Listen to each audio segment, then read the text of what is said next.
السلام علیکم ورحمۃ اللہ وبرکاتہ۔ قبرستان میں جب ہم دفن میں جاتے ہیں تو مردے کو مٹی دینے کے بعد جو ہاتھ پیر دھوئے جاتے ہیں، کیا ان کا دھونا ضروری ہے یا نہیں ہے؟ تو دیکھیے، بہت سے اسلامی بھائی مردے کو مٹی دینے کے بعد ہاتھ پیر کا دھونا ضروری خیال کرتے ہیں، ضروری سمجھتے ہیں کہ اگر ہم نے ہاتھ پیر نہیں دھوئے یا ہم بنا ہاتھ پیر دھوئے گھر میں چلے گئے ایسی، تو گھر میں نحوست آئے گی، گھر میں کوئی نہ کوئی نقصان ہوگا یا بڑا حادثہ ہوگا۔ یعنی کہ ذہن میں غلط طریقے سے وہ سوچتے رہتے ہیں۔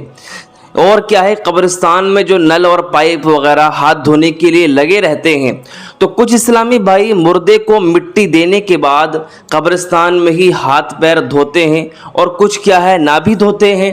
تو دیکھیے، صحیح مسئلہ یہ ہے، حضرت صدر الشریعہ بہار شریعت بیان فرماتے ہیں کہ مردے کو مٹی دینے کے بعد آپ کو اختیار ہے، چاہے تو آپ اپنے ہاتھوں کو دھو لیں، چاہے تو اپنے ہاتھوں کو نہ دھوئیں۔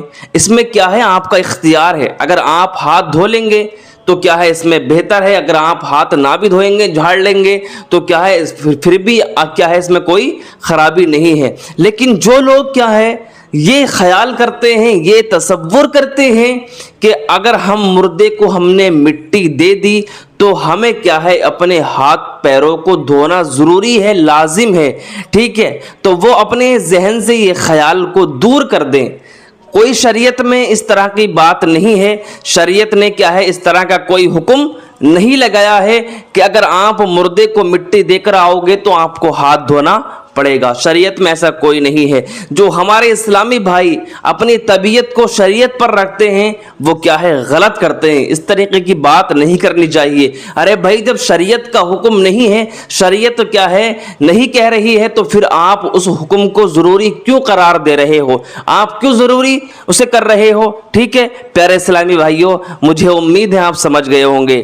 ٹھیک ہے، میں آپ کو یہی بتانا چاہ رہا ہوں کہ جو ہمارے اسلامی بھائی مردے کو مٹی دے کر آتے ہیں تو وہ ان کے لیے ہاتھ پیر کا دھونا ضروری نہیں ہے۔ آپ چاہیں تو ہاتھ دھو لیں، چاہیں تو آپ جھاڑ دیں، اس میں آپ کا اختیار ہے۔ ٹھیک ہے پیارے اسلامی بھائیوں، مجھے امید ہے آپ سمجھ گئے ہوں گے۔ اور جو ہمارے اسلامی بھائی یہ ذہن میں یہ خیال کرتے ہیں کہ گھر میں نحوست آئے گی اگر ہم نے ہاتھ پیر نہیں دھوئے، ہمیں قبرستان میں ہی ہاتھ پیر دھونا چاہیے، گھر کو نہیں لانا چاہیے، یہ بالکل بے اصل بے بنیاد بات ہے۔ شریعت میں اس کا کہیں سے کہیں تک بھی ذکر نہیں ہے۔ مجھے امید ہے آپ سمجھ گئے ہوں گے، اور اس ویڈیو کو زیادہ سے زیادہ شیئر ضرور کر دینا تاکہ دوسرے لوگوں کی بھی غلطی درست ہو جائے۔ السلام علیکم ورحمۃ اللہ وبرکاتہ۔